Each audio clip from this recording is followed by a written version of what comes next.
I look like the most greasiest, sweaty person, but working outside in the yard all day.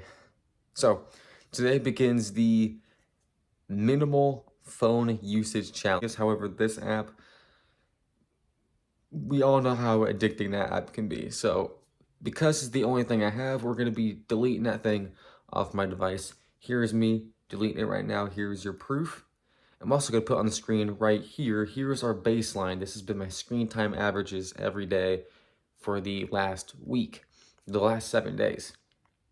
So for the next 7 days, our goal is nothing. The phone is going to be for strict purpose use only. Now I get it would be a much better video if I could just shut this thing off and not touch it for a week. I'd lose my job if I did that.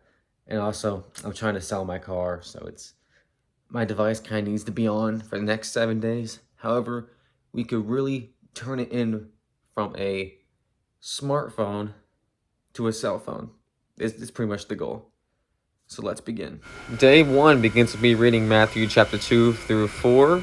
I then get myself breakfast/lunch, White Castle, my favorite. I go off to work, watch a thunderstorm blowing, get home, have myself dinner, and we work into the night. And now it's going to day 2. We start day 2 in front of the laptop working. I go to work, get home from work, and as soon as I get home, I start packing for my trip the next morning. I want to get some work done on the laptop, though my seat was taken. So unfortunately, I was unable to get anything done, and my seat was taken for a while. So let's try to get some sleep, our very much needed hour and a half of sleep. We start day 3 at 3 in the morning. My seat was still taken. I'll try to get myself something to eat, small breakfast. Let's get to the airport as fast as possible. An hour later, get through security. Let's get to our gate. Our inbound flight to Dulles has arrived. So let's try to get some work done as much as we can. Every second counts. All right, did you hear that? Our group was called. Let's board the plane.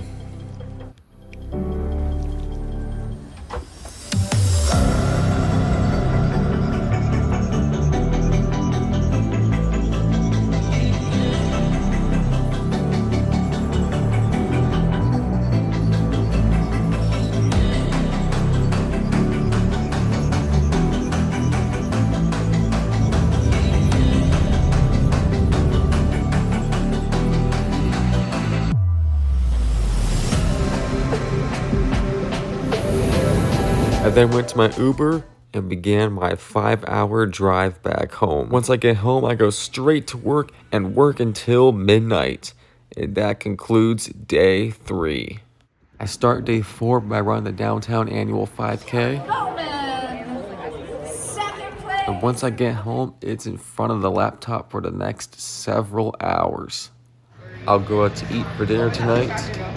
The food was good as usual. Time to leave my parents' place and begin the hour drive back home. Welcome to day 5. Day 5 begins with me going to church.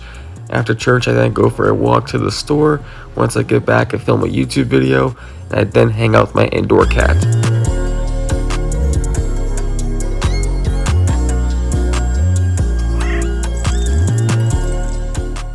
Then my outdoor cat.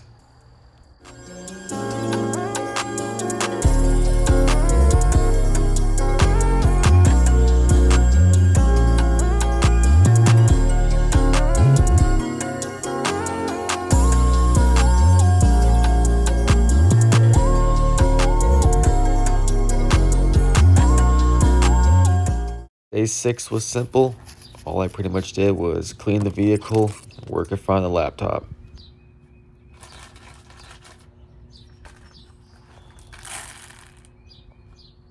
And day 7, I forgot to pick up the camera, so let's go ahead and go over a recap here with day 1 at 1:12, day 2 at 2:12, day 3 at 8:54, day 4 at 2:08, day 5 at 1:31, day 6 at 2:32, and day 7 at 2:17.